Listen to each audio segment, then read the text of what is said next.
નમસ્કાર કલમયુદ્ધ સમાચારની સાથે હું છું આપની સાથે પાયલ બામભણિયા। તો જોઈએ આજના મહત્વના સમાચારમાં। ભરૂચના રૈયત ગામ પાસે આવેલી દીપક ફર્ટિલાઇઝર કંપનીમાં કામ અર્થે જતા મજૂરો જીવના જોખમે।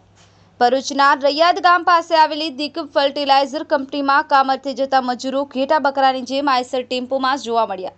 એક વરિષ્ઠ પત્રકારે મજૂરોના જોબ્સન કંપની નામક કોન્ટ્રાક્ટરને જાણ કરતા જોબ્સન કંપનીના કોન્ટ્રાક્ટરે પત્રકારોની આઈડી ચેક કરવા આપ્યા બાદ કોન્ટ્રાક્ટરે પત્રકારોના ફોટા પાડી પત્રકારને ધમકી આપી।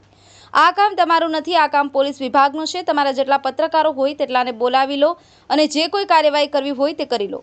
પત્રકારમાં એક મહિલા સાથે પણ દુર્વ્યવહાર કર્યો હતો અને મહિલા પત્રકારના પણ ફોટો લીધા હતા। પત્રકારે દીપક ફર્ટિલાઇઝર કંપનીમાં જાણ કરતા કીધું હતું કે આજે રવિવાર છે, બધા સાહેબ રજા ઉપર છે, તો તમે લોકો આવતીકાલે આવજો કીધું હતું, જેમાં પત્રકારો પરત ફર્યા હતા। જનતા જાણવા માંગે છે કે આજે જે પરપ્રાંતીય માણસ આવી અને પત્રકારને ધમકી આપી શકે છે।